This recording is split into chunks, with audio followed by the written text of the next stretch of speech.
आपण प्रार्थना करूया. परमेश्वर पिता दयाळू बाबा, सुंदर दिवसाबद्दल तुमच्या आभार मानतो. तुम्हाला परमेश्वर आशीर्वाद, परमेश्वर तुमच्या वचनाचा आणणारे प्रत्येकाला आशीर्वाद. ही प्रार्थना तुमच्या प्रभूच्या नावाने करतो. Hallelujah hallelujah. तेसलोनिकरास पत्रात 2 अध्याय 1-20 पर्यंत जेव्हा पौलाने तेसलोनिकरास लोकांना जे सुवार्तेत आणि प्रभूच्या वचनात आणि तेसलोनिकरातले लोक जेव्हा वचनात किंवा शिक्षणामध्ये ते येत होते, वाढत होते, त्याच्याविषयी त्यांना पौलाने सुंदर रीतीने एक मार्गदर्शन केलं की सुवार्ता कशा प्रकारे तुम्ही मान्य घेतली पाहिजे, की सुवार्तेमध्ये तुम्ही कशा प्रकारे इंटरेस्ट घेतली, की देवामध्ये तुमची वाढ कशी झाली पाहिजे आणि देव तुमच्या बरोबर कशा पद्धतीने तो राहायला पाहिजे. आता जेव्हा आज तुम्ही आहे त्यांनी तेसलोनिकरासमध्ये लोकांना सांगितलं, पण आज आपल्या लोकांना मी या गोष्टी शिकवतो की त्याच गोष्टी तुम्ही प्रभूमध्ये आहेत, येतात, प्रार्थना घेतात, प्रार्थना करतात, प्रार्थनेत सहभाग घेतात, परंतु ती प्रार्थना तुमच्या आत्म्यासाठी जीवनामध्ये उपयोगी आहेत की नाही. तर त्या पौलाने जसं त्यांना सांगितले त्याच गोष्टी पौलाच्या पत्रातून आपण घेऊया. तेसलोनिकरासमध्ये पहिल्या पत्रामध्ये 2 अध्याय पूर्ण 1-20 वचन घेऊया. तेसलोनिकरास पहिले पत्र 2 अध्याय वचन 1. बंधुजनो, तुमच्यामध्ये आमचे येणं व्यर्थ झालेलं नाही. आता आम्ही तुम्हामध्ये येतात आणि तुमच्या जवळ आहोत, पण ते व्यर्थ नाही. तुमच्या सगळ्याच्या चांगल्या कामासाठी देवाने आम्हाला पाठवले. आता आम्ही आलेले तर तुमच्या करता प्रार्थना करतो किंवा तुमच्यासाठी व्यर्थ झालेलं का आहे का, उघड गेलेले आमची प्रार्थना काही कामाची नाहीये. हालेलुया. जेव्हा तुमच्यासाठी प्रार्थना केलेली जाते आणि ती प्रार्थना तुमच्या प्रत्येकाला ती उपयोगी आहे आणि त्याद्वारे तुम्ही प्रार्थनेमध्ये वाढत जाता. कुणी नुसता येऊन बसेल का? भीक मागणारा जो असतो तो नाक्यावर जाऊन बसतो, त्याला माहिती इकडे भीक येते म्हणून काहीतरी मिळते तेव्हाच तो बसतो. तुमच्याही जीवनामध्ये आध्यात्मिक, शारीरिक कोणत्याही गोष्टी प्रभू तुमच्यासाठी काहीतरी करत आहे तेव्हा येऊन बसतात. नुसतं पण आपल्या दिवसाची वेळ पण फुकट घालवणार नाही.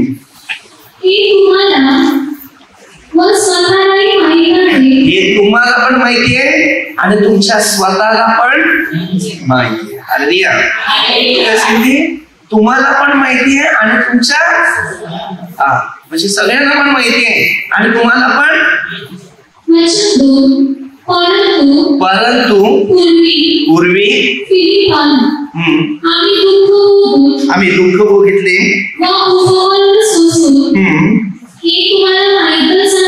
तुम्हाला माहिती आहे. आम्ही सुरुवातीपासून इथे प्रभूची सेवा काम करत असताना 4 दिवस खाण्यापिण्याचा ठिकाणा नसायचा. बुरशी आलेले पाव खायचा, बरोबर, चणे घ्यायचा, पाणी प्यायचा, असे दिवस काढले. कधी कोणाला सांगितलं नाही मला जेवण आणून द्या. ही जी देवाची सेवा असते ना, ते स्वतःची बदस्तव घेऊन जायचं असते. या आध्यात्मिक भोजन खाणारा शारीरिक भोजनाकडे लक्ष पुरवत नाही आणि जो शारीरिक भोजनावर लक्ष पुरवतो तो आध्यात्मिक भोजनावर लक्ष पुरवत नाही. या आध्यात्मिक जीवनाच्या पौलाच्या काही किती अशी गोष्टी या आपल्या सगळ्यांना मिळणं गरजेचं आहे. मोठ्या कष्टात असता देवाची सुवार्ता तुम्हाला सांगण्याचे धैर्य आपल्या देवाकडून आम्हाला मिळाले. जेव्हा आपल्या अर्णामध्ये जेव्हा ही सुवार्ता गाजवायची त्यावेळेला 12-12 तास प्रवचन द्यायचं. दुकानावर पाण्याची बाटली विकत आणायचं 10 रुपयाची, पण कोणाच्या घरातला पाणी किंवा चहा किंवा नाश्ता सुद्धा पूर्ण 12 तासांमध्ये ते घ्यायचं. फक्त लोकांना जेवायला सोडायचं. आपल्या चर्चमध्ये, अर्णाच्या चर्चमध्ये पण प्रार्थना केली. हालेलुया. अशा गोष्टीकडे आपण आपलं जीवन जे आहे ते समर्पित केलेलं आहे. आणि पूर्णपणे परमेश्वराच्या दृष्टीमध्ये आपलं संपूर्ण जीवन त्याचा वापर करून ख्रिस्ताबरोबर ते जीवन मी जोडलं गेलं. परंतु लोकांबरोबर मी जोडलेलं जीवन ठेवलं नाही. कारण आमचा बोध भ्रांती अथवा अमंगलपणा काय सांगते यातून निर्माण झालेला नसून तो कपटाचा नव्हता. सुवार्ता आमच्यावर सोपवून देण्यास देवाने आम्हाला पाठवून पसंत केल्यामुळे सुवार्ता गाजवण्यासाठी परमेश्वराच्यावर निवड केली. तेव्हा एखादी वस्तू कशी पाठवून पसंत करत तसं पौल सांगतो तसं आम्ही पण तुम्हाला ते सांगतो की देवाने आम्हाला पसंत केलं पण माणसाने नापसंत केलं. एशियामध्ये पण 53 मध्ये येशू ख्रिस्ताला पण लोकांनी नापसंत केले. स्वतंत्र मध्ये 118:22 वचनामध्ये दिलेलं आहे नापसंत दगड कोळशीला ठरला. म्हणजे ख्रिस्ताला नापसंत केलेलं तो शेवटी कामाला. कोणत्याही व्यक्तीला आपण कधी कधी पसंत करत नाही. ही व्यक्ती बरोबर नाही, ते व्यक्ती बरोबर नाही, काय कार्य करते तो पण काय.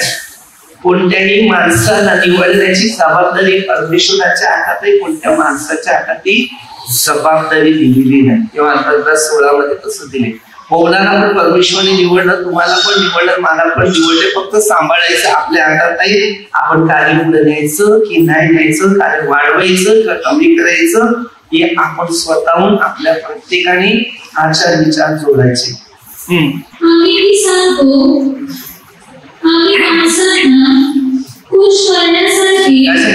माणसाला खुश करण्यासारखं न बोलता आमचे अंतःकरणे पारखणारा देव ज्यामुळे खुश होईल असे बोलतो. आज तुम्ही प्रत्येक व्यक्तीने देवाच्या शिक्षणाकडे लक्ष द्या. माणसाला खुश करण्यासाठी मी सुवार्ता देत नाही. माणसाला खुशी करता परमेश्वराने सुवार्ता दिली नाही, तर माणसाला आध्यात्मिक गोष्टीमध्ये वाढवण्यासाठी सुवार्ता दिलेली आहे. आता जर ही सुवार्ता आहे तर तुम्ही आध्यात्मिक गोष्टीकडे, आध्यात्मिक शिक्षणाकडे, आध्यात्मिक नियमाकडे जर तुम्ही चाललेले व्यक्ती जर असेल तर तुमची सुवार्ता वाढत जाईल. नसेल तुम्ही लोकांच्या समोर आहे घडलेले निवडलेले मानव, पण देवाच्या दृष्टीत जर तुम्ही निवडले नाहीये तर त्याचा काहीच उपयोग होणार नाही. 103:20 मध्ये ते वचन तसं दिलेलं आहे. आपली धार्मिकता सोडून अधर्म म्हणजे काय, जे धर्माला जॉईन जाणाऱ्या गोष्टी तुम्ही जर ते करत असेल ते जमेच येत नाही. आता मी एक धार्मिक आहे आणि हे वचन सोडून मी अनेक गोष्टीकडे मी माझे आचार विचार लावले नाही. तुम्ही विचार करा ते धार्मिकतामध्ये पोहोचत नाही. मध्ये 7 ते 21 पासून पण प्रभूने याच गोष्टीकडे आपल्या सगळ्यांना मार्गदर्शन केले. प्रभूची करत चालायचं नाही. प्रभूच्या मागे आलेले आहे. आता तुम्ही प्रार्थनेला जाता, तुमच्यामुळे लोकांनी निंदा पण नाही केली पाहिजे. का निंदा नाही केली पाहिजे की तुम्ही प्रभूच्या मार्गाप्रमाणे जर चाललेले नसेल तर तुमची निंदा होईल, आणि प्रभूच्या मार्गामध्ये जर चाललेले तेव्हा पण एक निंदा होते. ही निंदा तुम्हाला सतावाची असणार. पण प्रभूमध्ये चालताना, प्रभूच्या नियमामध्ये जर तुम्ही चाललेले आहे आणि तुमची निंदा जर चुकून होत आहे तर तुम्ही देवाचे नियम न पाळण्यामुळे तुमच्यावरती संकट आणि प्रसंग येऊ शकते. आपल्या सर्वांना ते नियम दिलेले आहेत, तुम्हाला कसे मला पण नियम आत्मपरीक्षण करावे लागतात. पौलाने पण हे नियम दिले. पौलाने त्या दिवसालीकरच लोकांना दिले, अगोदर कालिंदीकरच लोकांना दिले. तो ज्या भागात गेला, कारण पौलाचं जे ध्येय आणि जो देवावरचा जो विश्वास होता तो दृढ होता, आणि जे विश्वासी कमी होते त्यांचे विश्वास कमी पडत चालले तेव्हा त्यांना ते दृढ करत होता आणि त्यांना ध्येयाने शिकवत होता. प्रभू येशू कसा अधिकाराने शिकवत होता तशा प्रकारे तो पण ते शिकवता, मी पण ते शिकवलं. अधिकार कसे, आता तुमची प्रत्येकाने निवड केली आणि तुम्ही निवड आध्यात्मिक दृष्टीची नसेल तर तुमची निवड मी नाही ऍडजस्टमेंट करू शकत. कोणत्याही गोष्टीला देवाला अनुसरण असणारं कार्य असेल आणि काम असेल तर ती निवड ही जी सगळ्यांची असते, तुमची माझी. परमेश्वराने ज्या गोष्टी दिलेल्या लोक मध्ये 72 शिष्य बनवले 10 अध्यायामध्ये, पण शेवटी त्याच्यातले 11 उरले. ते का उरले गेले? कारण त्यांना देवाच्या गोष्टी कठीण पडल्या. आपल्या जीवनामध्ये जर देवाच्या गोष्टी कठीण पडायला लागला तर संकट पाठीमागे येतात, दुःख येतात, समस्या येतात आणि हर प्रकारच्या प्रश्नाचं उत्तर आपल्याला कठीण जाते.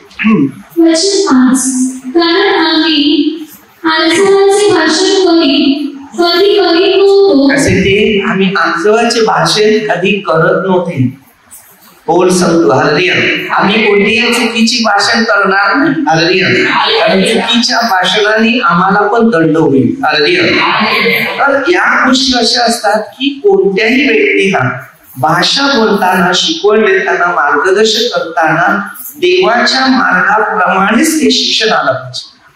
पण तुमच्यामध्ये एखादा दुष्ट आत्मा काम करत असेल ते विरोध जाणार. जुदास मध्ये दुष्ट आत्मा कार्य केला तो येशूच्या विरुद्ध गेला. तुमच्यामध्ये पण दुष्ट आत्मा कार्य करायला लागला तर तुम्ही आमच्या विरुद्ध जाणारच. तुम्हाला या गोष्टी कठीण जातील, पण ते कठीण नाही. तुम्ही नरकाच्या अग्नीमध्ये उतरणारे असतात ते. हालेलुया. त्याच्यातून तुम्हाला बाहेर काढण्याचं काम करतात. असं असते ते. हे तुम्हाला माहिती आहे.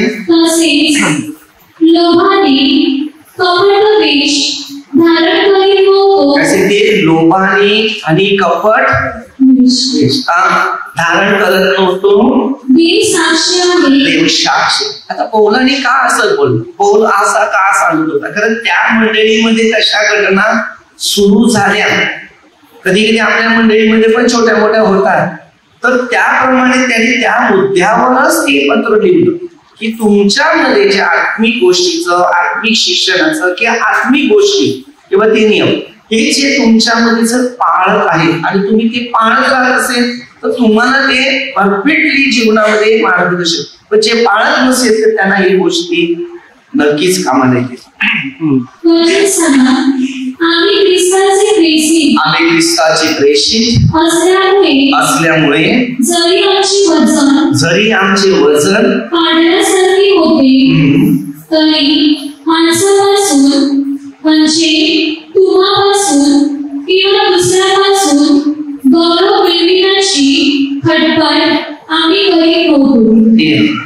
आम्ही कधी केलं गौरव की टाळ्या वाजवा आल्यामुळे स्तुती करा नाही. तर ही जी शिकवण आहे ते लोकांपासून आपल्याला गौरव मिळावं, मार्ग मिळावं, शिक्षण मिळावं, नियम मिळावं. हालेलुया. हे पहिले शिकायचं आहे.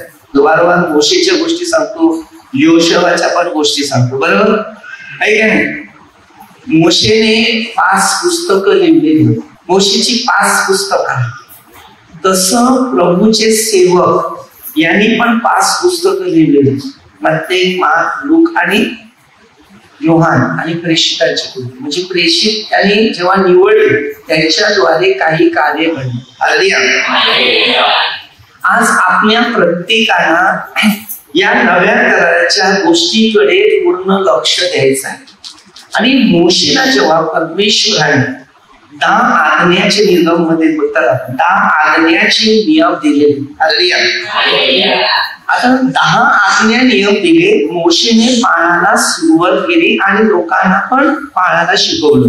जेव्हा योशुआ 1:5 मध्ये तसं दिलेलं आहे, परमेश्वर योशुआला ह्याच शब्द वापर करतो की जसा मोशेचे नियम पाळत होता तर त्याच्या बरोबर मी आहे, तसं जर तू हे नियम पाळत असेल तर तुझ्या बरोबर मी पण आहे.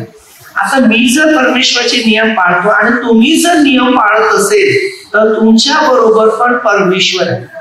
मत्ते 28:19 आणि 20 वचनामध्ये या गोष्टीकडे पूर्ण आपल्याला येशू ख्रिस्ताने आज्ञा दिलेली, कारण मी युगाच्या अंतापर्यंत सर्व दिवस तुमच्या बरोबर आहे. आता तुम्ही जर आज्ञाधारक आहे, नियमाप्रमाणे जर आहे, तर तुम्ही देवाबरोबर आहे. आता देवाबरोबर राहणं म्हणजे काय? या जगाच्या गोष्टी, या जगाचे मोह याच्यात आकर्षित नाहीये. आध्यात्मिक गोष्टीमध्ये आकर्षित होणं. आध्यात्मिक गोष्टी स्वर्गासाठी, दैहिक गोष्टी नरकासाठी. हालेलुया. या दैहिक गोष्टी तुम्ही सगळी कामं करा, त्या जमेस येणारे नाहीये. याच्या बरोबरच्या आध्यात्मिक गोष्टी असतात, त्या सगळीकडे काम करणारे असतात. त्या हालेलुया. आध्यात्मिक लोकांना तुम्ही जिंकू शकता. हालेलुया. आपल्या प्रत्येकाला आध्यात्मिकची गरज आहे. आता कोण आध्यात्मिक गोष्टीविषयी आपल्याला शिकवतो. हालेलुया. आता गलितीकरासमध्ये 5:17 देह वासना आत्मे विरोध. गलितीकरास 5:17 ते 21 देह वासना आत्मे विरोध. देहाच्या वासनेसाठी आपलं कोणत्याही व्यक्तीने संपूर्ण जीवन त्याच्यात वापर करायचं नाही. हालेलुया. हालेलुया. कारण देहाच्या गोष्टी या मातीच्या गोष्टी, मातीतून फळ काढणं तसं ही माती आहे. या मातीतून मध्ये 5 वेळा चांगले गुण काढणं. त्यामुळे एक गुण परमेश्वराने आत्मेच्या द्वारे आपल्याला दिलेला आहे. तर हा जो आत्मा आहे तोच आपल्या शरीराला एक संरक्षण देतो. हालेलुया. म्हणून फळावरून झाडाची ओळख होते. हालेलुया. म्हणजे आपल्या कृतीमुळे परमेश्वराची ओळख होते. आपली कृती कशी आहे, आपण माणूस आहे, या मानवामध्ये देवाने दिले चांगले गुण आहेत, शिकवणी आहे, ज्ञान दिलेलं आहे, मार्ग दिले, ते पाळता आले पाहिजे. जर पुढे काय सांगते, त्यांनी आपल्या मुलाबाळांचे लालन दाईसारखी आम्ही तुम्हामध्ये सौम्य वृत्तीचं. आता कोण सौम्य वृत्तीने भांडण नव्हता करत, नफरत नव्हता करत, निंदा नव्हता करत, द्वेष करत नव्हता. आज आपल्यामध्ये काय स्वतःला आत्मपरीक्षण करायचं आहे की आपण स्वतःहून आपलं वागणं, आपलं बोलणं, आपलं चालणं कोणत्या दृष्टीचा.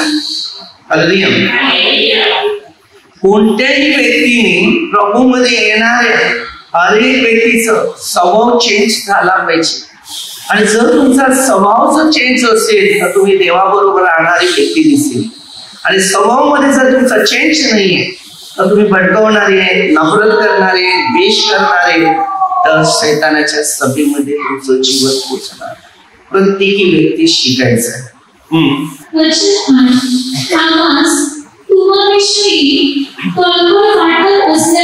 त्यासाठी आम्हाला तुमच्याविषयी कळकळ वाटण्यामुळे आम्ही तुम्हाला केवळ देवाच्या सुवार्तेचे दान देण्यासाठीच नव्हे, तुम्हावरील आमच्या अत्यंत प्रीतीमुळे तुम्हाकरिता आमचा जीव सुद्धा. आता आम्ही जीव धोक्यात टाकून कुठेही कार्य करत जातात, कारण हे जीव धोक्यात टाकायचंच आहे. हालेलुया. कारण त्या देवाच्या इच्छेवर आपलं जीवन जर आहे तर हालेलुया. देवाने दिलेले मार्ग आहे मग ते 10:21. जो स्वतःसाठी जीवन जगे तो, आणि जो देवासाठी जीवन जगे तो जीवन करा. तर हे जीवन आपल्या सगळ्यांना शोधायचं. आमचे श्रम व कष्ट ह्याची आठवण तुम्हास आहे. तुम्हातील कोणाला आमचा भार होऊ नये. आमचे कष्ट आणि श्रम हे तुम्हातील कोणालाही भार होऊ नये. बरोबर. आता कधी आम्ही सांगितलं की तुम्ही थोडं मला आणून द्या, काहीतरी खायला पाहिजे. बरोबर. भार दिलाय का तुम्हाला कधी? मग पौलाने तेच केलं. तेच जसं येशूने केलं तेच आम्ही करतात. आम्ही एकमेकावर भार देतो, भार नाही कोणावर. देवाच्या नियमाचं पालन आहे. दानधर्म जे आहे ते मंदिरासाठी. हालेलुया. परमेश्वर त्या लोकांचा भार घेतो. देवाचे सेवक असतात ना, त्यांना कोणत्या गोष्टीची मोह नसतात, ते मोहावर आकर्षित असतात. Hallelujah hallelujah. आणि जेवढं मोहा म्हणजे देवाच्या वचनामध्ये हालेलुया, मोहाला आकर्षित जात नाही. कोणताही देवाचे सेवक आहे मोहामध्ये आकर्षित पडत नाही, पण आध्यात्मिक गोष्टीमध्ये ते आकर्षित आहे. काय आध्यात्मिक गोष्टी पण वाटलं या जगाच्या गोष्टी आम्ही आकर्षित नाही, या जगाच्या गोष्टीकडे आम्हाला लक्ष लागता येत नाही, कारण जगाची मैत्री देवाबरोबर या खूपच्या रात्र दिवस काम धंदा करून तुम्हा पुढे देवाच्या सुवार्तेची घोषणा केली. रात्र दिवस. आता कुठेतरी जायचं असेल तरी बर्फा बिरपाचा खातात येतात राहतात, जे आहे कधी वडापाव खाऊन राहावं लागते, घशावर त्रास होतो, सगळं पोटात होते, कधी काही गोष्टीमध्ये प्रवास करावं लागते, कारण त्याची जाणीव ठेवावी लागते. तुम्हा विश्वास ठेवणाऱ्यास आम्ही पवित्रतेने नीतीने निर्दोषतेने कसं वागलो याविषयी तुम्ही साक्ष आहेत, देव सुद्धा साक्ष आहे. आता तुमच्या बरोबर आम्ही कसं वागलेलं आहे तर देव तो साक्षी आहे. तुम्ही तर कदाचित साक्षी बदलू पण शकता. माणसामध्ये सहवास वाढला का माणूस बदलतो, टायमाला बदलतो, मी अनुभव घेतला. हालेलुया. मनुष्य वचनात आणि शिक्षणात आणि नियमामध्ये जर खरोखर प्रवास करत नाही तर त्याला परमेश्वर कुठेतरी मार्गदर्शक करत. तुम्हाला ठाऊक आहे की बाप आपल्या मुलांना करतो तसं आम्ही तुम्हापैकी प्रत्येकाला बोध करीत धीर देत विनंती करी सांगत होतो की वचनकारा जो देव आपल्या राज्यात व गौरवात तुम्हाला आचरण करीत आहे त्याला शोभेल असे तुम्ही सांगावे. हालेलुया. आता आपल्याला देव आचरण करताय आणि देव त्या वचनानुसार तुम्हाला काय करताय, शोभेल अशा पद्धतीनेच घडवणार. देवाला काय आवडते, चांगल्या गोष्टी आवडतात, त्या चांगल्या गुणाने चांगल्या मार्गाने. हालेलुया. आता तुम्ही विचार करा, 99% तुम्ही जगाने ना बरोबर, त्या जगाचं वातावरण तुमच्या डोक्यामध्ये बसून राहणार आणि एक दिवस तुमची प्रार्थना असणार. त्या प्रार्थनेमध्ये तुमची कळण काय होणार, कारण ती प्रार्थना तुमच्या डोक्यावरून जात जाईल आणि त्यानंतर तुमच्या गप्पा गोष्टी किंवा हे यामुळे तुम्हाला स्वतःला शैतान फसवणार. वचन ऐकताना आणि वचनाकडे लक्ष देताना पवित्र शास्त्र आपल्या हातात पाहिजे, मोबाईल नाही पाहिजे. हालेलुया. किंवा कोणता माणूस पण बाजूला नाही पाहिजे. तर तुम्ही पवित्र शास्त्राची पूर्ण दयेने ते शिक्षणावर चालणार तेव्हा तुमच्या घराला परमेश्वराचा मोठा आशीर्वाद आणि तुमच्या हेतू जे काय पाहिजे ते तेव्हा जगत होता. जे पाहिजे ते मागा ते. कधी कधी आपण प्रार्थना करतो आणि आपल्या काही गरजा पुऱ्या होत नाही आणि आपण लोकांना ते सांगतो आम्ही इतकी वर्ष प्रार्थनेत आहेत पण आमच्या जीवनामध्ये बदल होत नाही. तुम्ही अविश्वासाने जीवन जगतो, विश्वासाने नाही. विश्वासाच्या नियमानुसार चालणाऱ्याला मागायला लागतच नाही. हालेलुया. त्यांना देव पुरवणार आहे आणि पुरवतो. आम्ही देवाची निरंतर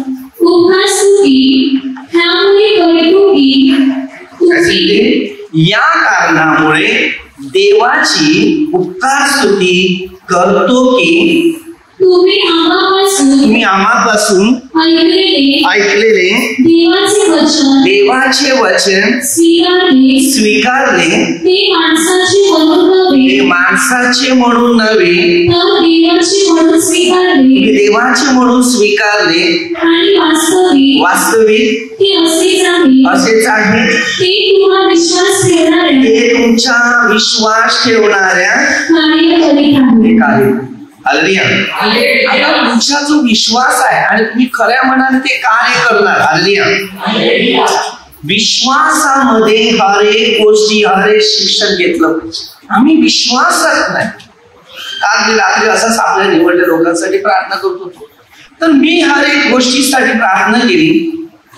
तर पूर्वी लोक हर टायमाला संध्याकाळच्या प्रार्थना असेल तेवढे हजर व्हायचे. आता कोणताच मनुष्य त्या प्रार्थनेला सहभाग होत नाही. म्हणजे तुम्ही विचार करा, तुमची निवड होणं आता कठीण होत आहे. कारण तुम्ही हळूच याच्यातून बाहेर होते. कारण पहिलं प्रथम देवाजवळ जात असताना त्याला प्रार्थना वाढवावं लागते. योहान 15:1-10 साफसूप राहा. तुमची निवड झाली ना, तुम्ही वाढवा. तर तुम्ही नाही तर आपोआप इथून बाजूला होतील. एक पण माणूस थांबणार नाही. कारण हल्ली तुमच्यावर प्रकटीकरण 12:12 हा मार्ग आलेला आहे. सैतान तुमच्या पाठीमागे गेलेला आहे आणि तुमचा नाश करायला तो पाठीमागे. मी प्रार्थना करताना पहिला देवाला विचारल्याशिवाय कोणत्या गोष्टी बोलणार नाही तुम्हाला. कारण रात्र दिवस प्रार्थना करणं व्यर्थ नाहीये. कारण तुम्ही निवडलेली आहे. तुमच्या प्रत्येकासाठी आमचं कर्तव्य आहे रात्र दिवस प्रार्थना करणं. योहान 17:6 दिलेले. जे लोक जगातून दिले त्याच्यासाठी आम्ही प्रार्थना करतो. आता मी शिकवणार आणि तुम्ही ऐकणार नाही तर तुमची निवड नाही होईल. कारण तुम्हाला ते फार मोठ्या प्रमाणामध्ये संकटात टाकणार आहे. आणि तो शैतान आला ना तर तुमची प्रत्येकाची हळूहळू नाश करा. तो कळून नाही देणार तुम्हाला. काय फार खतरनाक परिस्थिती आहे. हल्ली किती लोक हळूहळू बाहेर झाले. कारण हा शेवटचा काळ आहे. लूक 18:8 मध्ये दिलंय, येशू येणार, एकही विश्वासी आढळणार नाही त्यावेळेला. अशी विश्वासापासून लोक बहुगुणात जाणार की विचार करू शकत नाही. तुम्ही मोबाईल घ्या आणि निर्णय घ्या, बघा तुमच्या जीवनात काय कंडिशन शेवटला होणार. मेंढपाळच नाही उरले. मेंढपाळ नाही. राजे पहिले 18-20 पासून भाल देवताचे 450 संदेश होते आणि एलिया मात्र एकटा होता. आणि एलियाने ती प्रार्थना केली तर एलियाची प्रार्थना परमेश्वरी त्यांना दर्शनासहित अद्भुत चमत्कार दाखवले. आज आम्ही कुठल्याही ठिकाणी कोणाचाही फोन उचलतात, कोणाशी पण बोलतात. अरे संदेश त्याची पहिली ओळख करा. जो जवळ आहे त्याच्यावर आमचा श्रद्धा आणि विश्वास नाही त्या गोष्टीवर तुम्ही अद्भुत आणि चिन्ह खोटे ख्रिस्ती खोटे संदेश जे आल्या त्याच्यावर तुमचा विश्वास बसलेला चाललेला आहे. आणि झाड लावलं कोणी? मेंढपाळ कोण आहे? संत पौलाने लोकांना खरेदीकरा 11:1 मध्ये दिले, जसे मी ख्रिस्ताच्या अनुकरणात तशी तुम्ही अनुकरण. गलितीकरास 1:6 पासून स्वर्गातला देवदूत जरी आला तरी तो शापग्रस्त आहे. बायबलचे नियम मुद्द्यावर आहे. बायबल वाचताना किंवा बायबल आत्मसात करताना साधं सोपं नाहीये. हर एक व्यक्ती निवडल्या लोकांसाठी ते महत्वाचं आहे. तेव्हा 10 मध्ये मेंढपाळाविषयी लिहिलेलं, माझ्या पूर्वी आले चोर आणि लुटार, लोकांना लुटून घाला.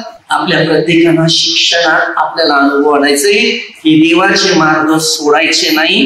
देवामध्ये कमी पडले तर वाढ करायचा प्रयत्न करा.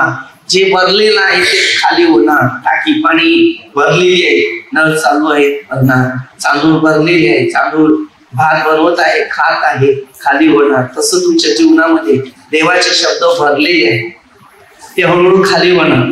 खाली होण्यानंतर शैतान आतमध्ये येणार. लूक 11:24 पहिल्यापेक्षा हालत खराब होईल आणि परिस्थिती अशी होईल की तुम्हाला स्वतःला सुद्धा 1 सेकंद लागणार. कारण आमचं कर्तव्य आहे माहितीये का, हरी प्रार्थना येणाऱ्या व्यक्तीसाठी प्रार्थना करतो.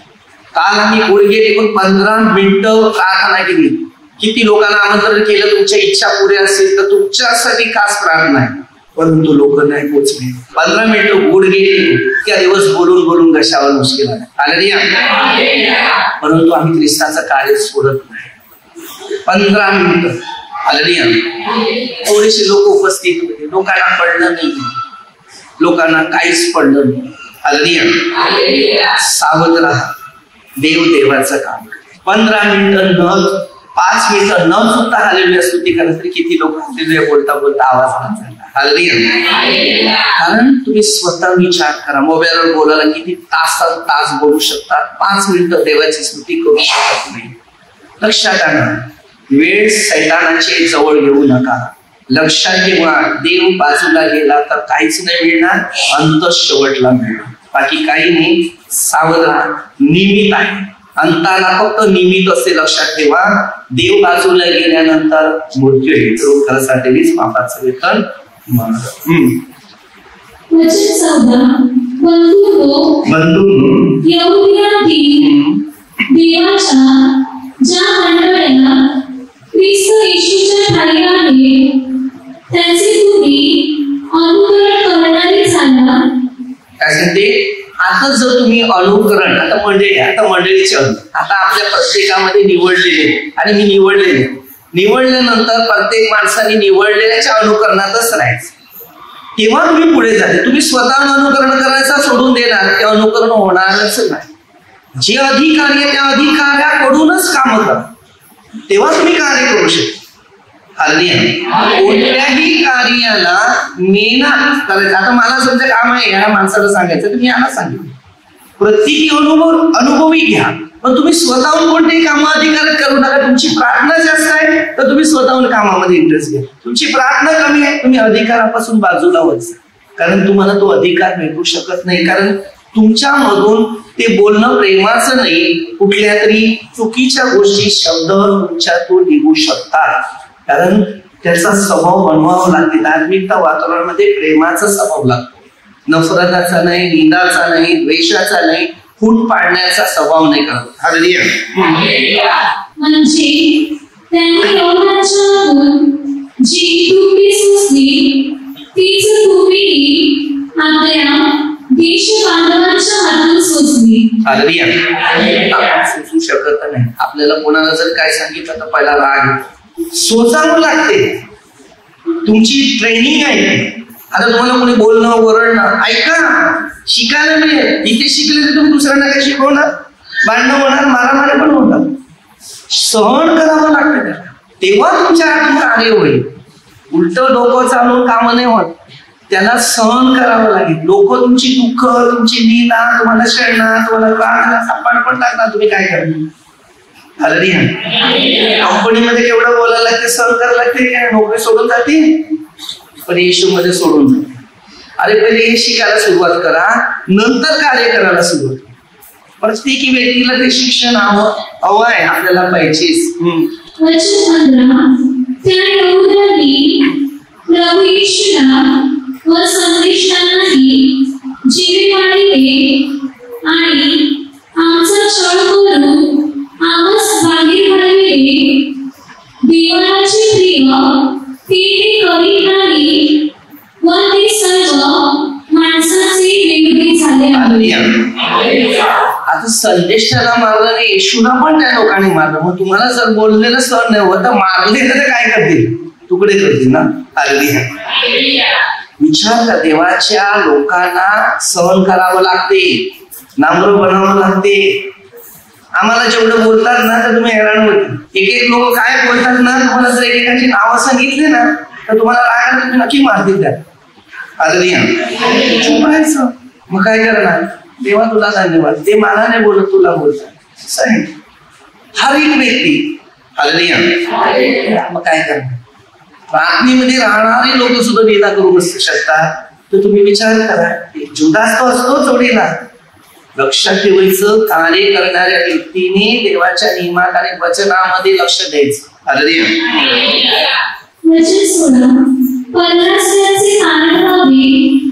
म्हणून आम्ही त्यांच्याबरोबर बोलतो. ते बोलण्याची जी मनाई करतात ते यासाठी की त्यांना आपल्या पापाचे माप सर्वत्र होईत राहावे. त्यांच्यावरील क्रोधाची परिसीमा झाली आहे. आपण बघा, पाप क्षमा करणार आणि देवाच्या क्रोधाची सीमा आपल्यावर येणार. म्हणून आपल्याला सगळ्यांना चांगल्या परिस्थितीत चालायचं आहे. वेळ आपली नाही. मी नेहमी लोकांना शिकवतो, देवा बाबतीत सक्त राहा. कोणाही माणसाला निंदा, भडकवणं, भोगवणं, हे चुका करतात ते मुश्किलात तुमच्या पाठीत येतात.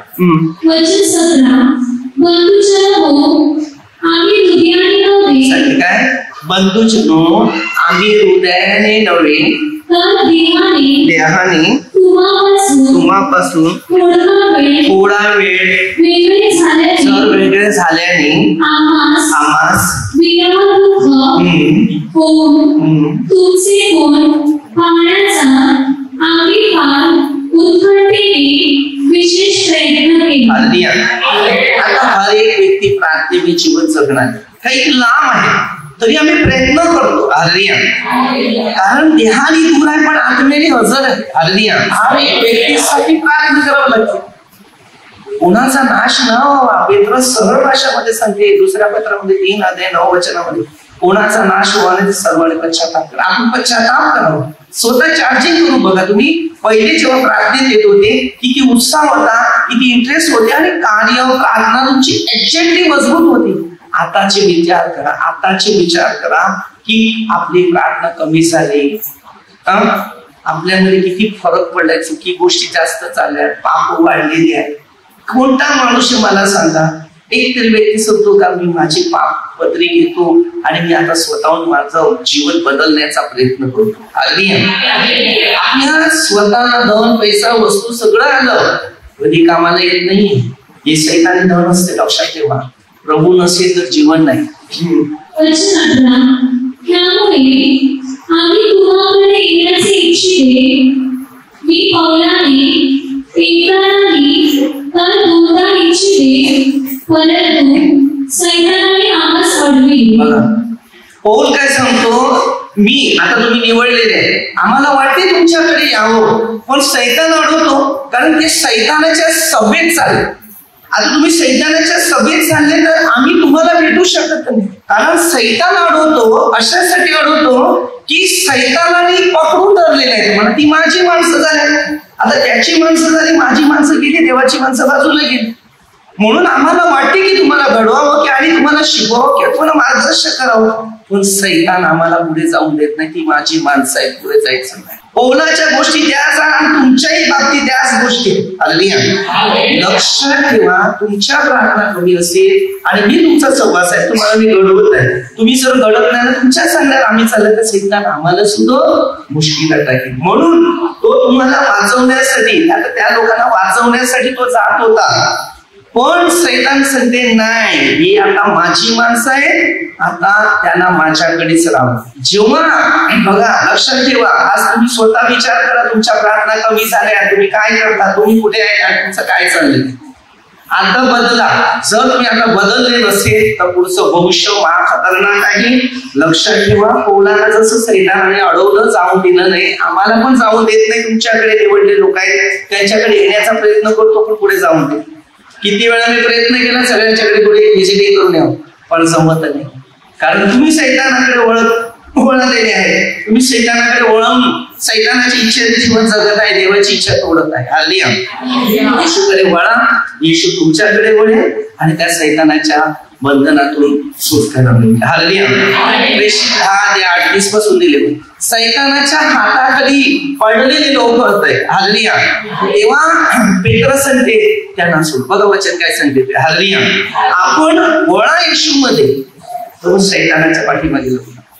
कृष्णाची कृत्य 10:28 नाझरेथ येशू ख्रिस्ताला देवाने पवित्र आत्म्याचा व सामर्थ्याचा अभिषेक केला. तो सत्कर्म करीत व सैतानाच्या सत्तेखाली असलेल्या सर्वांना बरे करीत फिरला. आता हा प्रश्न आहे, तर देव त्याच्या बरोबर होता, त्या सैतानाच्या हाताखाली सापडल्या व्यक्तीला तो सोडून द्यायला पाहिजे. आता तुम्ही स्वतः विचार करा, निर्णय घ्या आणि त्याच्यातून बाहेर होता. हालेलुया. जेव्हा तुम्ही प्रार्थनेत येतील तेव्हा तुम्ही पण त्या हातातून सुटकारा पावतील. कारण आमची आशा किंवा आमचा आनंद किंवा आमच्या अभिमानाचा गुण काय आहे, आपल्या प्रवेशू त्याच्या आत्मसमयी त्याच्यासोबत तुम्हीच आहात ना. येशू येणार तेव्हा त्याच्या समोर आपण सगळे हजर असणार. तुम्ही आमचे गौरव व आमचा आनंद. तुम्ही देवाची सेवा, देवाच्या राज्यात, देवाच्या नियमामध्ये असेल तेव्हा तुम्ही आमचे गौरव. हालेलुया. आणि तुम्ही आमचा आनंद. हालेलुया. कारण तुम्ही शैतानाच्या हातात सापडलं तर तिथे ना आनंद येणार ना तिथे प्रभूची शांती पसरणार. हालेलुया. आम्हाला दुःखच मिळणार. म्हणून आपल्या प्रत्येकाला योहान 16:20 मध्ये दिले, दुःख येते दुःखच तुम्हाला आनंद करेल. प्रभूकडे वळा, प्रभू तुम्हाकडे वळेल, प्रभू तुम्हाला सहाय्य व आशीर्वाद करेल. आता आपण छोटेसे एक प्रार्थना करूया. हे परमेश्वर पिता, सैतानाच्या हातामध्ये सर्व व्यक्ती सापडलेला हर एक व्यक्तीला प्रभू सहाय्य कर.